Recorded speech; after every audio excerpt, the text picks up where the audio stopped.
Jake Paul versus Anthony Joshua just became official. And even though everyone saw this coming, it still feels absolutely surreal.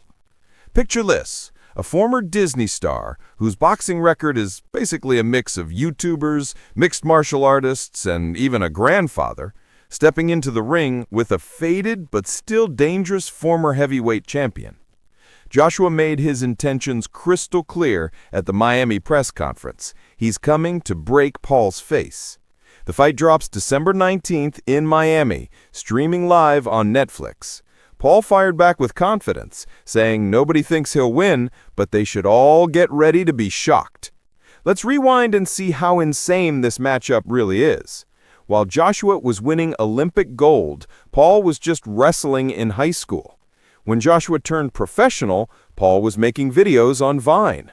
Fast forward to December 2019, Joshua becomes a two-time unified heavyweight champion by beating Andy Ruiz.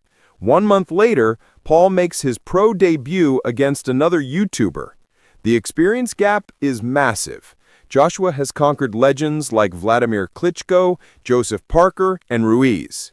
Paul's biggest wins? Julio Cesar Chavez Jr., Nate Diaz, and a 57-year-old Mike Tyson. Size tells another wild story.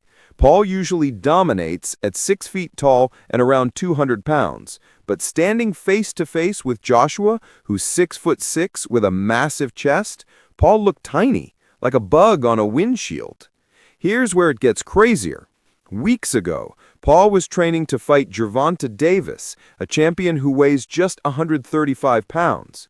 He was sparring with Shakur Stevenson to prepare. When Davis backed out, Paul completely switched gears to fight Joshua instead. That's like preparing to chase a chicken before deciding to face down a bulldozer head-on. And Joshua is absolutely a bulldozer. He hasn't fought since getting knocked out by Daniel Dubois last September. His days as an elite heavyweight champion might be behind him, but he's still an elite puncher. Remember Francis Ngannou, the former UFC champion who shocked everyone by lasting 10 rounds with Tyson Fury? Joshua put him to sleep in less than 2 rounds. Critics say Joshua's damaging his legacy by taking this fight. But here's the reality. Joshua's making around $30 million for this bout. Before Paul called, he was training for an 8-round tune-up fight this weekend against a journeyman, which would have paid him less than $1 million. What fighter wouldn't make that switch? Some people think Joshua might carry Paul for a few rounds to make it entertaining. Joshua shut that down immediately, saying he's going to stomp all over him. His promoter, Hearn, explained why Joshua can't afford to look bad.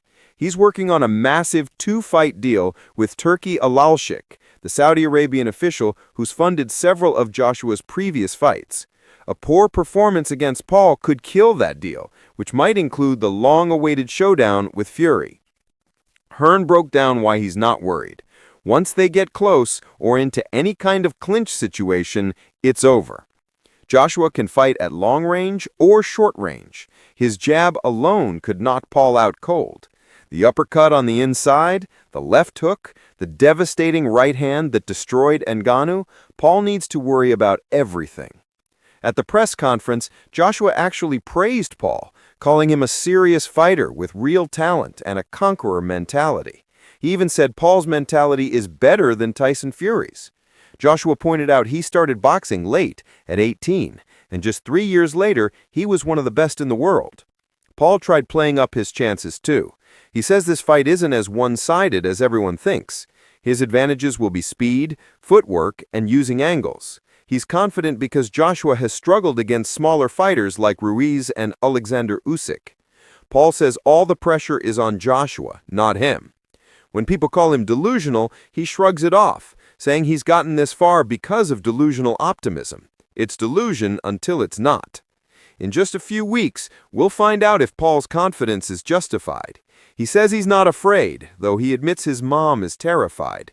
But staring down a former heavyweight champion at a press conference is completely different from actually being in the ring with 10-ounce gloves on. Paul showed up wearing a necklace made of diamond-encrusted bullets to symbolize his firepower. Now he has to actually beat a guy carrying a couple of bazookas.